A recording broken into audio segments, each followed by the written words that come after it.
আইনুল উলুম দারুস সুন্নাহ কামিল মাদ্রাসা সম্মানিত সহকারী অধ্যাপক জনাব আবুল কালাম সাহেবের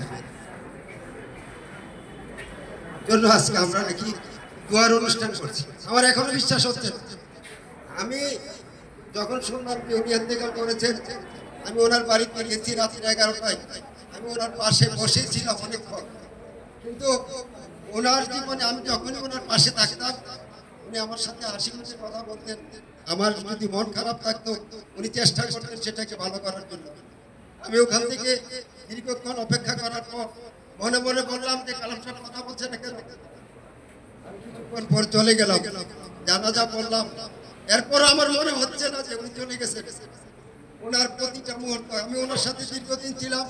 সুখ দুঃখ হাসি কান্নায় পারিবারিক কথা, মাদ্রাসা সম্পর্কে, উনি যেহেতু সংগঠন করতেন সংগঠন সম্পর্কে অনেক সুখ দুঃখের কথা আমার সাথে শেয়ার করতেন।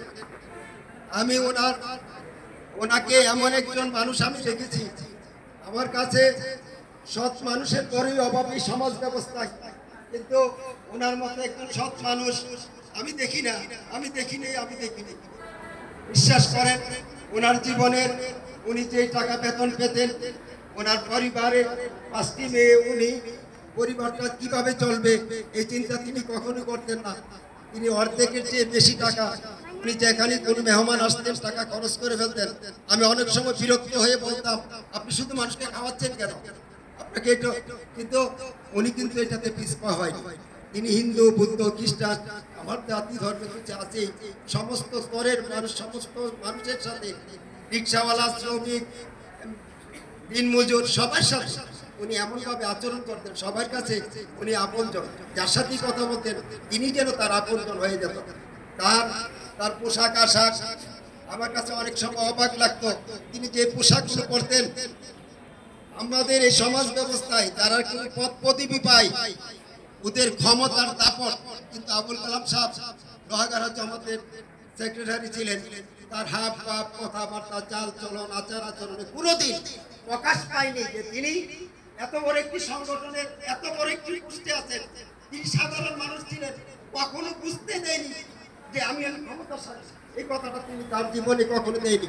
তিনি যখনই যে দায়িত্ব পালন করতেন নিষ্ঠার সাথে করতেন। আমাদের এই মাদ্রাসার বার্ষিক সভায় অনেক দায়িত্ব পালন করতেন।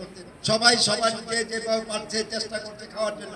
তিনি একমাত্র ব্যক্তি, তিনি আর কয়েকজন হয়তো আছেন, তিনি সর্বশেষে খাবার খেতেন, তাও যা আছে তা দিয়ে খেতেন। কোনোদিন বলতেন না যে আমাকে এটা দাও ওটা দাও, কোনো চাহিদা ছিল না। এমন একজন ব্যক্তি। আমি ওনাকে একদিন দেখার পর উনি আমাকে বললেন যে রফিক সাহেব দেখেন তো আমার এটা সুন্দর হয়েছে কিনা। আমি বললাম যে হ্যাঁ অনেক সুন্দর হয়েছে তো। বলে ভাই টাই কোম্পানির থেকে কিনছি 200 টাকা দিয়ে, আর 50 টাকা শিখেছি।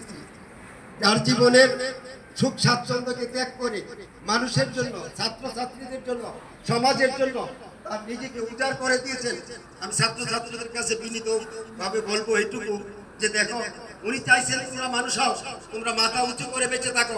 যদি তোমরা লেখাপড়া করে সেই কাজটুকু করতে পারো তাহলে তার আত্মা শান্তি পাবে।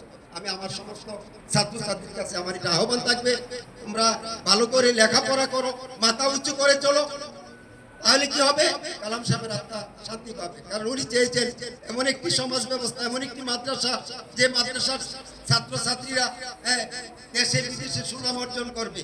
আমি আশা করব, আমি আসলে কিভাবে কথা বলতে হয় এটা মানসিকভাবে আমি খুবই খারাপ, বিপর্যস্ত। আমি যেখানে যাই ওনার কথা মনে হলেই আমার চোখ দিয়ে পানি আসে। আমি অনেক দিচ্ছি ওনার জন্য।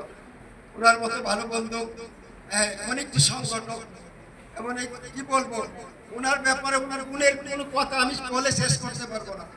উনি প্রতিটা মুহূর্তে, প্রতিটা ক্ষেত্রে হাসি দিয়ে কথা বলতেন। কার উপরে যদিও রাগ করতেন, পরবর্তীতে তাকে ডেকে হয়তো ছাত্রছাত্রীদেরকে বলে দিতেন।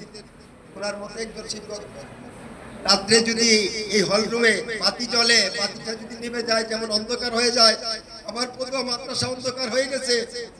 আমি ওনার মতো শিক্ষক রিটার্ন পাবো কিনা আল্লাহ জানে, আল্লাহ জানে।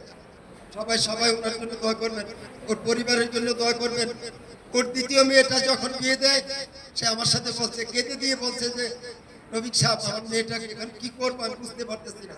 আমি ওনাকে একটি কথা বলেছিলাম, আপনি যদি দিনের জন্য কাজ করেন, আল্লাহর জন্য কাজ করেন, আল্লাহ আপনার মেয়েকে কখনো অশান্তিতে রাখবে না। এই কথা বলার পর তিনি চোখের পানি মুছে বলছেন যে আমি আর কাঁদবো না। আল্লাহ ওনার মেয়েটাকে মেয়েগুলি যে দুটো বিয়ে দিছে, সম্মানিত মানুষের কাছে বিয়ে দিছে, সম্মানিত উপযুক্ত পাত্রের কাছে বিয়ে দিছে। আরো 3টি মেয়ে আছে, আমরা জানি না বাকিগুলো কি হবে। সবাই দোয়া করো আল্লাহ যেন এদেরকে হেফাজত করে, এদের সুখ পাশে যাতে আমরা সবাই যে যেটুকু যার যার সামর্থ্য আছে আমরা যাতে দাঁড়াতে পারি। উনি অনেক, আমি ওনার কাছ থেকে অনেক কিছু শিখেছি, অনেক কিছু শিখেছি। গঠনতন্ত্র লিখতে হয় কিভাবে ওনার কাছ থেকে শিখেছি। আমি মনে হয় 20-50টা সংগঠনের গঠনতন্ত্র লিখে দিয়েছি, কিন্তু উনি আমার এটা উস্তাদ ছিলেন। রেজুলেশন কিভাবে লিখতে হয় উনি আমাকে শিখিয়েছেন, অনেক কিছু শিখেছি। পরিশেষে সবার কাছে দোয়ার আর্জি রেখে আল্লাহ যেন ওনাকে জান্নাতের সর্বোচ্চ মকাম দান করে। সবাই দোয়া করবেন। আল্লাহ হাফেজ।